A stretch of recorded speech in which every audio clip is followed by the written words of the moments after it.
यावर्षी आपण औरंगजेबाची कबर उखडायचा कार्यक्रम हा बजरंग दलाच्या माध्यमातून, विश्व हिंदू परिषदेच्या माध्यमातून घेतला होता. हा सगळा प्रकार थांबला का आणि याच्यावरती आत्ता बजरंग दलाची भूमिका काय आहे?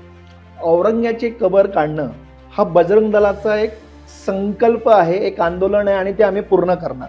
पण बजरंग दल हे संविधानालाही तेवढं मानतं, भारतीय राज्यघटनेलाही मानतं. ज्या ज्या आमच्यावर राज्य करणारे विकृतीत होते, मानसिकतेचे लोक होते, आमच्यावर अन्याय अत्याचार केला गेला, त्यांचा कुठलाही अवशेष या भारताच्या भूमीमध्ये असता कामा नये. बरेचसे विचारवंत, सोफिस्टिकेटेड राष्ट्रभक्त असे सांगतात की ती आपल्या विजयाची निशाणी आहे. हो, तिथेच राहू दे, तिथं राहू देत आणि लोकांना कळू देत.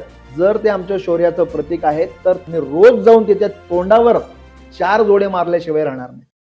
अशाच प्रकारे हिंदू धर्म रक्षणासाठी अजून कोण कोण काय काय काम करतं हे जाणून घेण्यासाठी हिंदवी स्वराज्य स्पीक्स या फेसबुक चॅनलला, इंस्टाग्राम चॅनलला आणि यूट्यूब चॅनलला लाईक, फॉलो, सबस्क्राईब नक्की करा.